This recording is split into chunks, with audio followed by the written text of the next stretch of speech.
एक वीडियो आया था जिसमें उनको बताया गया कि मोदी जी तानाशाही कर रहे हैं। भैया चारों तरफ तानाशाही चल रहा है, इलाज कर रहे हैं मिस्टर मोदी।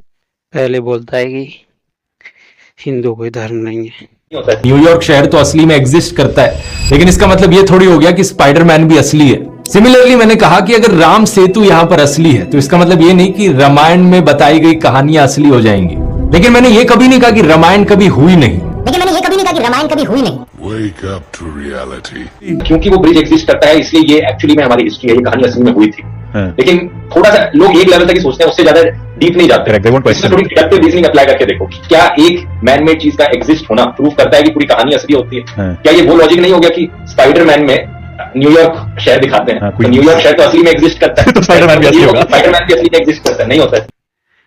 और फिर कुछ टाइम बाद बोलता है कि ये बीजेपी पार्टी मोदी हिंदू धर्म को बदनाम करने पे लगी हुई है। सच तो यह है दोस्तों कि ये लोग हमारे हिंदू धर्म को ही तोड़ने मरोड़ने लग गए अपने नफरत खोर एजेंडा को फैलाने के लिए।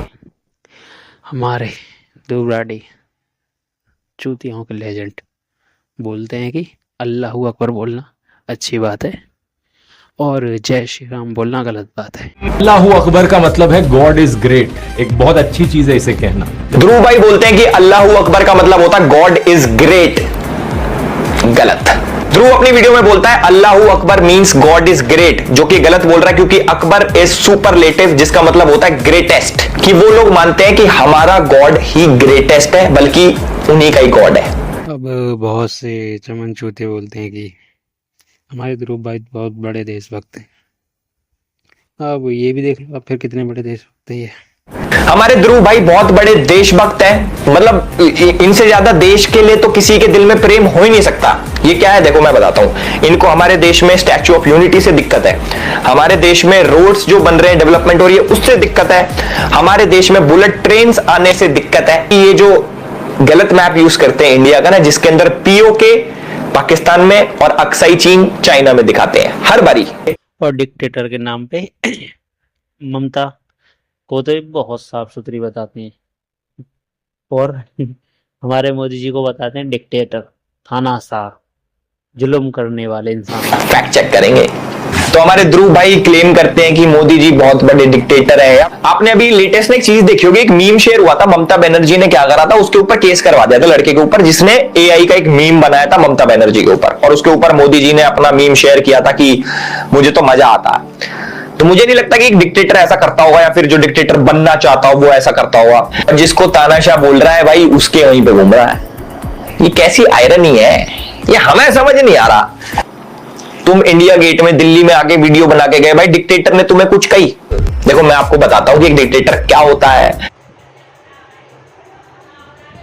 हमारे ध्रुव भाई का एक स्क्वाड है जो कि हर सोशल मीडिया पे बहुत ज्यादा एक्टिव है, वीडियोस को मास रिपोर्ट करवाते हैं, वीडियो उड़ जाती है तो बहुत अच्छी बात है, तो व्हाट्सएप पे थ्रेट दिलवाते हैं। अगर उससे भी बात नहीं बन रही तो भाई ये डायरेक्ट अटैक भी होता है। एक यूट्यूबर है कैरोलिना गोस्वामी, उनके ऊपर भाई लाइव अटैक हुआ था, फुटेज भी पीछे चल रही होगी, मुझे तो पता नहीं एडिटर ने कैसा काम करा होगा, but this is not right. जैसे तानाशाह की एक फौज होती है ना कि भाई हमारे तानाशाह के बारे में कैसे फालतू बोल दिया, और तानाशाह सच नहीं सुन सकता। सेम हाल हमारे ध्रुव राठी भाई का भी है। मैंने आपको बता दिया, जो भी इनके पॉइंट को काउंटर करता है, ये तो एक तो इनके बस की जवाब देना नहीं, दूसरी बात ये ब्लॉक कर देते हैं, तीसरी बात मास रिपोर्ट करवाते हैं, चौथी चीज बंदा ही खत्म भाई, डरा देते हैं बंदों को। जैसे अब बेचारी डर गई यार, गलत बात है यार, बहुत वेरी रॉन्ग। जुड़ के भी अरविंद केजरीवाल जी ने इसकी खुद एक प्रोपोगंडा वाली वीडियो शेयर करी थी ट्विटर के ऊपर, जिसके बाद उनको भाई कोर्ट के आगे माफी मांगनी पड़ेगी, सॉरी भाई गलती से फेक वीडियो शेयर हो गई। ये जो ध्रुव राठी है ना, ये आम आदमी पार्टी का पाला हुआ उसका एक नाजायज बेटा है और इससे ज्यादा कुछ भी नहीं है। तो आकाश बनर्जी के साथ एक इंटरव्यू में हमारे भाई साहब कहते हैं कि ये किसी भी पार्टी से एसोसिएटेड नहीं है। हाँ, लेकिन वो रोड आम आदमी पार्टी तक तो गई नहीं, ये सब झूठ है, ये झूठे आरोप लगाते हैं क्योंकि इनके पास कुछ बोलने को नहीं होता। मैं बता दूं, ये क्लियर कर देता हूं, क्लियर शब्दों में कह रहा हूं, ना मैं किसी पॉलिटिकल पार्टी का मेंबर हूं, ना कभी था, ना किसी पॉलिटिकल पार्टी ने मुझे आज तक पैसे दिए और ना मैंने किसी पॉलिटिकल पार्टी से आज तक पैसे लिए।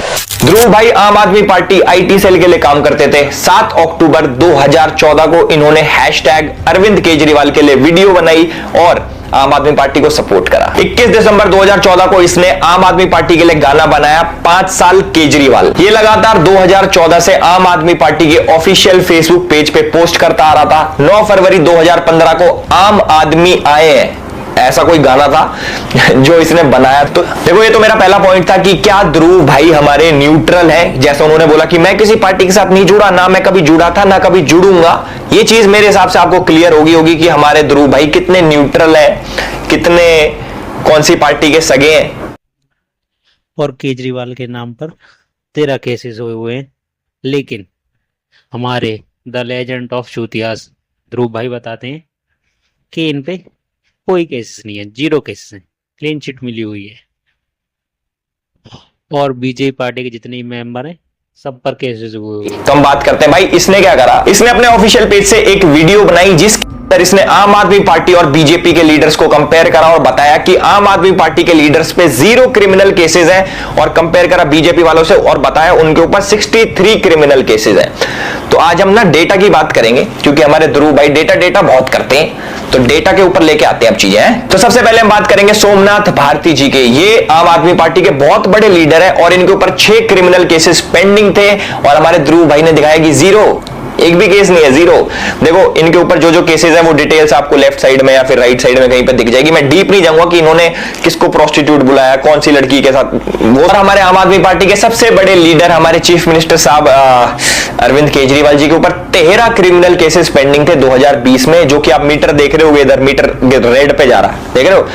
हमारे पास और भी बहुत सारी चीजें अब धीरे धीरे करके आपको वीडियोस में पता लगेगा। एक तो मैंने कनेक्शन आपका बता दिया आदिल अमन, दूसरा मैं आपको बताता हूं जो हमारे ध्रुव भाई की वीडियोस होती हैं डिक्टेटर वाली, इनकी स्क्रिप्ट कहां से आती है, इनकी टाइमिंग कहां से आती है, कौन बताता है कि आपको कौन सी वीडियो लिखनी है, कैसे लिखनी है, वो सारी चीजें मैं आपको बताऊंगा। 14 दिसंबर 2019 को हर्ष मंदार CAA और NRC के ऊपर एक ट्वीट करता है। CAA के बारे में कुछ लिखता है और NRC जो कि अभी इंप्लीमेंट भी नहीं हुआ था उसके बारे में झूठी खबर फैलाता है। और ठीक 3 दिन बाद यानी कि 17 दिसंबर 2019 को हमारे ध्रुव भाई as per the tool kit video बनाते हैं। उसके अंदर CAA का जिक्र होता है और NRC को लेके झूठी खबर फैलाई जाती है। साथ में मैं आपको बता दूं जो दिल्ली दंगे हुए थे उसका जो मुख्य आरोपी था उमर खालिद, उसके फ्रेंड है आदिल अमन, आदिल अमन के फ्रेंड है हमारे ध्रुव राठी जी। तो आपको पता लग गया होगा ये नेक्सस कहां से चल रहा है, कैसे काम करता है, कौन सी टूल किट परोसी जा रही है। 4 अगस्त 2023 को हर्ष मंदार ट्वीट करते हैं मणिपुर दंगों के ऊपर और ठीक 2 दिन बाद हमारे ध्रुव भाई की वीडियो आ जाती है सेम मणिपुर दंगों के ऊपर, वो भी भारत सरकार को ही टारगेट करते हैं हमारे भाई साहब। अब तुम एक चीज देखना, हर्ष मंदार के ट्वीट और ध्रुव राठी की वीडियो, उसके बीच में जितना भी ये गैप आ रहा है ना, जैसे सपोज 4 तारीख को उसने ट्वीट करा, 6 तारीख को इसकी वीडियो आ गई, जो 2 दिन का गैप है ना वो स्क्रिप्टिंग और एडिटिंग का आएगी, थोड़ी सी स्क्रिप्ट बना दी एडिटिंग का, नहीं तो भैया ये सेम टाइम पे टूल किट काम करती है। और तुम चेक कर लेना, हर्ष मंदार उधर ट्वीट करता है देश के खिलाफ और उसके बाद सेम एज इट इज उसी टॉपिक के ऊपर ध्रुव राठी वीडियो निकाल देता है और बहुत ही प्यारे तरीके से आप लोगों को परोस देता है आधे फैक्ट्स। एक चीज आप लोगों ने सुनी होगी कि जो झूठ होता है ना, झूठ उससे ज्यादा खतरनाक होता है आधा सच, जो कि फैक्ट्स मैनिपुलेट कैसे करते हैं, कौन से आर्टिकल दिखाना। तो इसको भी कुछ बोलो यार, हमला इसको बोलो आम आदमी पार्टी का पिल्ला, दल्ला भी नहीं, इसको पिल्ला बिल्ला बोल दो, मैं खुश हो जाऊंगा इतने में। मुझे तो लगेगा यार बराबरी तो हो रही है।